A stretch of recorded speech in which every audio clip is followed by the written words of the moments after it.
shapes. If we were to homogenize everything in life that existed, we might see something along the lines of wires that are basically showing us the dimensions of the things around us that are separate from each other. In video games, it's known as the hitbox, where the physical elements align with the visual. So,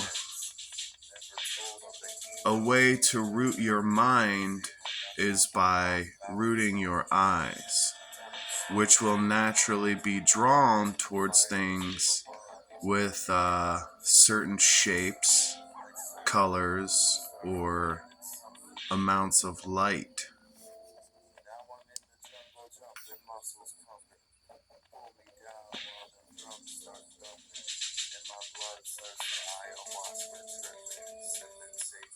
My theory is go as far out as you possibly can until you can see where you were previously, which is now just an image in the landscape.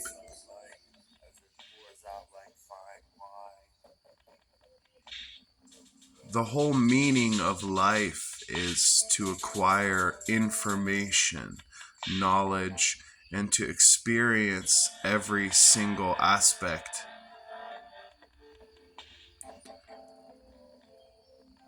So, by reducing all the details that make individual things what they are, you're able to compartmentalize dimensional aspects of life, including the aspects that your physical eyes have, which we use to see these things.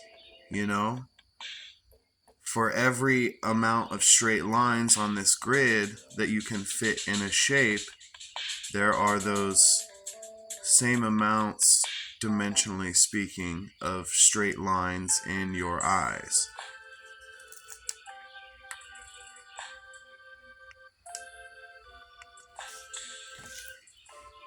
As a person who lives life day by day,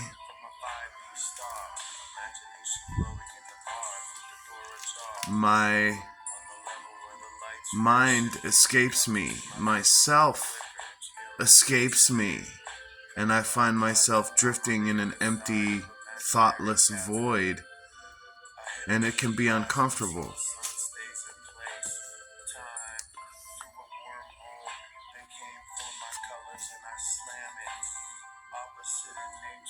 So, evolutionarily, we have adapted to succeed in a physical environment.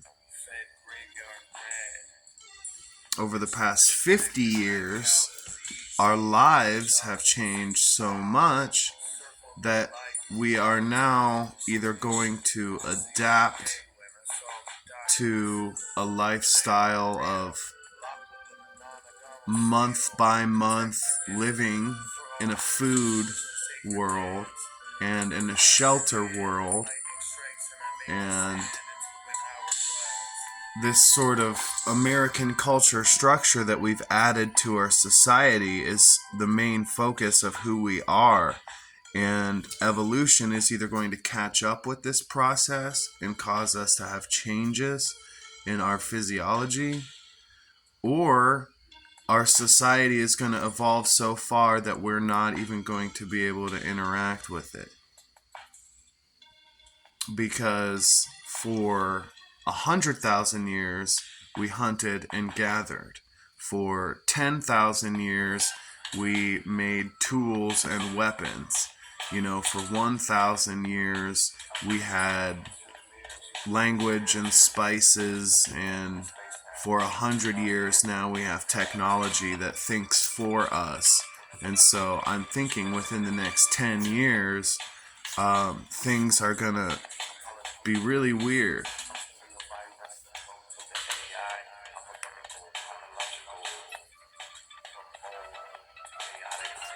Staying rooted in the visual landscape of existence is important, as well as the auditory landscape. And having the ability to choose what you surround yourself with is amazing.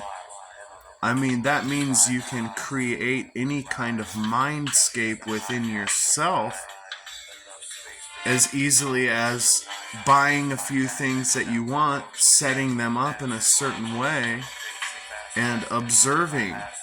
That's all you have to do. Allow what you want to come in, and then echo it back out. Create a feedback loop.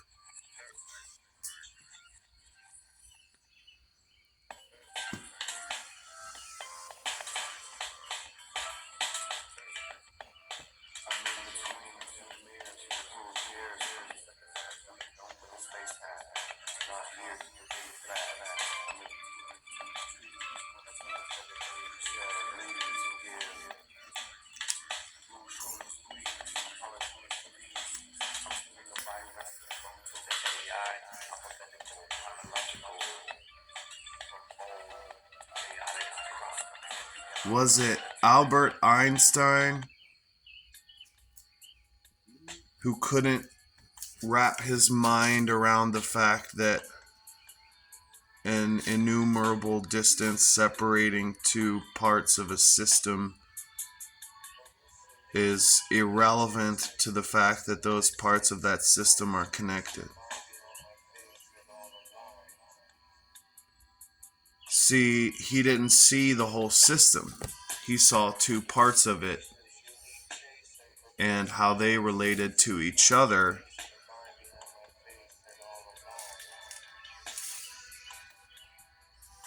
So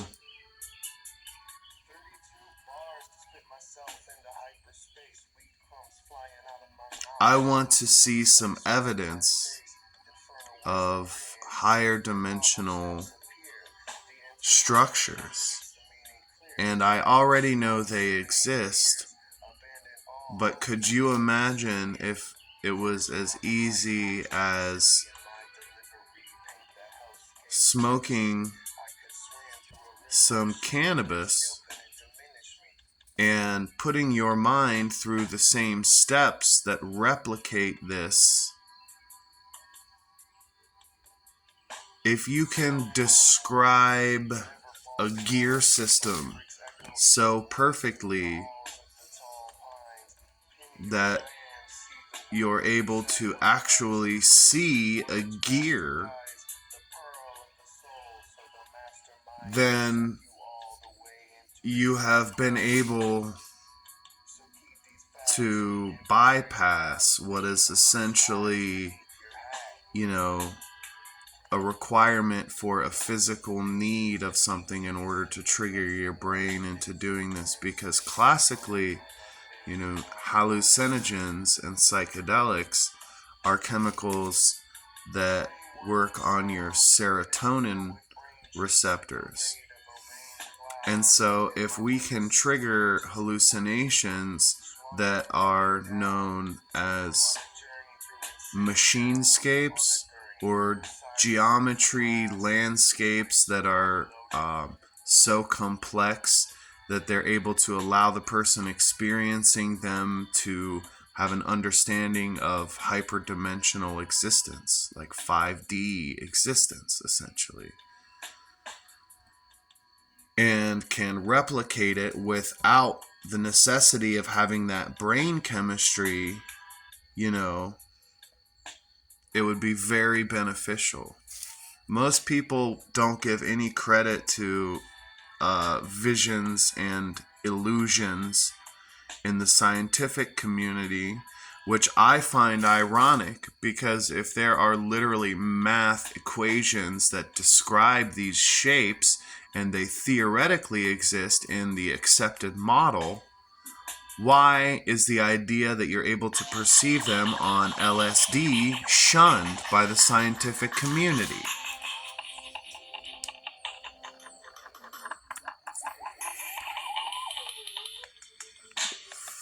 High levels of marijuana make me hallucinate. And that's an interesting thing for me because maybe I should do some more research on what's happening in the brain with marijuana, but as far as I was aware, your body's cannabinoid system is what processes it.